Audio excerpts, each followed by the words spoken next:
Ever wondered why it's so easy to point fingers when things go wrong? Well, it's a question that's puzzled philosophers, psychologists, and everyday people like us for centuries.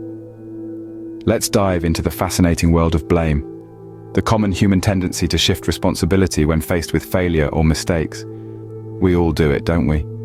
The coffee spill on your new shirt, the missed deadline at work, the forgotten anniversary. It's so much easier to blame the faulty cup, the demanding boss, or the busy schedule. It's almost instinctive, a knee-jerk reaction to deflect the heat away from ourselves. But have you ever stopped to think about why we do this? It's not just about avoiding punishment or embarrassment. It's about preserving our self-esteem, our self-image. It's about protecting our ego. We're wired to believe that we're competent, reliable, and good. So when we mess up, it creates a cognitive dissonance, a conflict between our perceived self and our actions.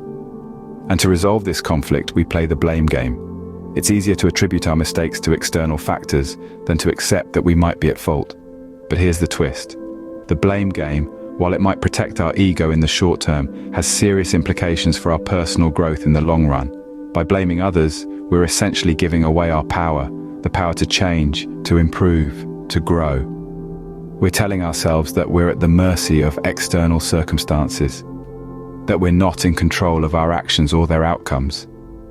This mindset can lead to a pattern of helplessness and passivity.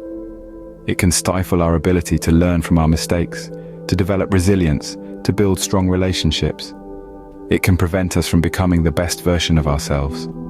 So, the next time you find yourself ready to point fingers, take a pause. Reflect on your actions, your decisions, your role in the situation. Remember, it's not about finding fault, it's about finding growth. It seems we're wired to protect ourselves, even if it means blaming others. But it's up to us to rewire our mindset, to take responsibility, to stop playing the blame game. Because in the game of life, the only player you can control is yourself. So, what makes us so inclined to blame others when things don't go our way? The psychology behind blame is a fascinating journey into the human mind. It's not just a petty reaction, it's a complex interplay of self-preservation, ego protection, and fear of failure. Let's dive in. Firstly, self-preservation is at the core of human nature. It's not just about physical survival, it extends to our mental and emotional well-being. When we make a mistake or when we fail, it hurts. It's an uncomfortable feeling that our mind naturally wants to avoid. So, what do? We pin the blame on others. It's a psychological defense mechanism, a shield to protect ourselves from the harsh reality of our shortcomings. Secondly, there's ego protection. Our ego is essentially our sense of self-worth. It's how we perceive ourselves. It's the part of us that takes pride in our achievements and feels embarrassed by our failures. Now, when we blame others, we're essentially trying to safeguard this ego. We're saying, hey, it's not me, it's them. It's a way of maintaining our self-esteem and avoiding the bruise to our ego that comes with admitting our faults. And then there's the fear of failure. Failure is scary. It's a blow to our confidence. It makes us question our abilities and triggers feelings of inadequacy. So we blame others to deflect this fear. We externalize the failure, making it someone else's problem, not ours. This way, we can keep our fear at bay and feel safe and secure in our bubble of self-deception. So you see, the act of blaming others is not as straightforward as it seems. It's a tangled web of psychological factors, each contributing to the blame culture in its own way. Blame is more about protecting our ego than seeking truth. It's about maintaining our self-image and avoiding the discomfort and fear that come with acknowledging our mistakes. But is it the right approach? Well, that's a question for another day. For now, let's remember that the path to growth and improvement lies in taking responsibility, not in blaming others. But what happens when we constantly blame others for our own mistakes? Well, let's dive into the impacts of this behavior. Firstly, blaming others can cause severe damage to our relationships. When we point the finger at someone else, we create a divide, a chasm filled with resentment and mistrust. It's like a game of hot potato, where the blame is tossed around, and no one wants to be left holding it. The harsh reality is that this game can only end in isolation. We push away those close to us, leaving us alone with our blame, and ironically, our own mistakes. Secondly, blaming others stunts our personal growth. Imagine if Thomas Edison had blamed others for his first 1,000 unsuccessful attempts to create the light bulb. Would he have persevered to finally achieve success on his 1001st attempt? Probably not. When we blame others, we rob ourselves of the opportunity to learn, to grow, and to become better versions of ourselves. We become trapped in a cycle of blame, unable to progress or develop. Finally, blaming others creates a toxic environment. It's like a dark cloud, hovering and casting a shadow over everything. It breeds negativity, tension, and conflict. It's an environment where joy is scarce and stress is abundant. And the worst part? We become the architects of our own misery. So what's the result of all this? A life filled with strained relationships, a stagnant personal growth, and a toxic environment. It's a bleak picture, isn't it? But it doesn't have to be this way. We have the power to change this narrative, to turn the page and start a new chapter. When we blame others, we miss the chance to learn from our mistakes. Instead, let's take ownership. Let's learn, let's grow, and let's create an environment filled with positivity, understanding, and respect. Because at the end of the day, the only person responsible for our actions, our mistakes, and our growth is ourselves. What if instead of blaming others, we hold ourselves accountable? Imagine the personal growth that could come from a shift in perspective. When we take responsibility for our actions, we open ourselves up to a world of self-improvement and personal development. It's like flipping a switch. Suddenly, we're no longer victims of circumstance, we're drivers of our own destiny. Accountability is the bedrock of personal growth.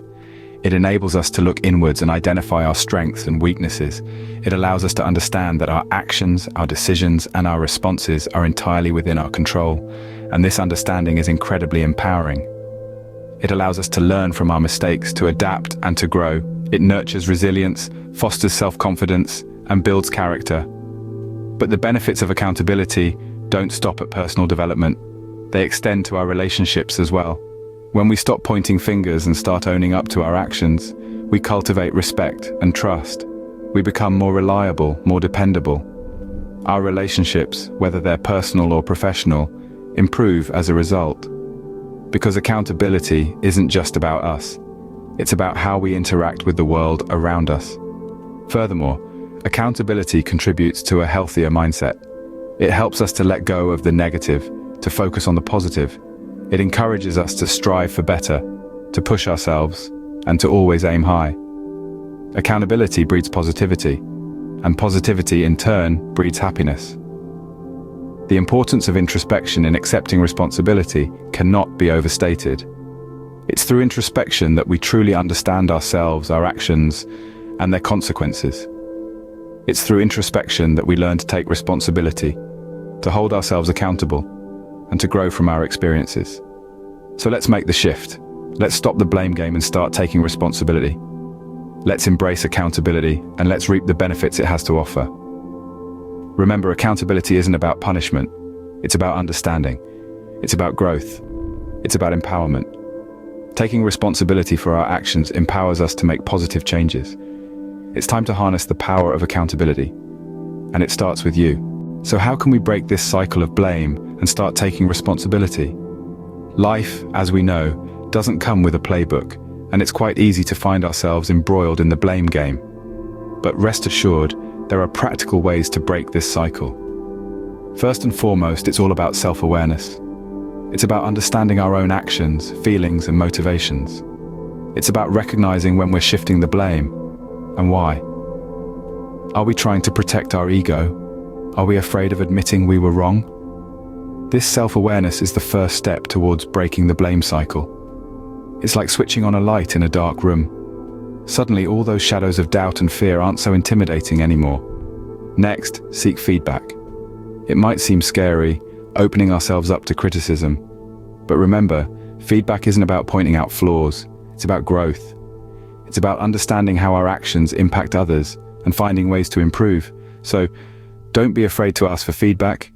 Embrace it, learn from it, grow from it, and then there's failure. We've been conditioned to fear it, to avoid it at all costs. But what if we started looking at failure differently? What if, instead of seeing it as a dead end, we saw it as a stepping stone, a learning opportunity? Every failure brings with it a lesson, a chance to grow, to do better next time. So instead of blaming others for our failures, let's embrace them. Let's learn from them. After all, the path to success is often paved with failures. Breaking the blame cycle isn't easy. It takes courage, it takes humility, and above all, it takes honesty. But the rewards are immense. When we start taking responsibility for our actions, we become the masters of our own lives. We become more empathetic, more understanding, more resilient. Remember, the journey to self-improvement begins with accepting responsibility for our actions. In the end, isn't that a journey worth embarking on?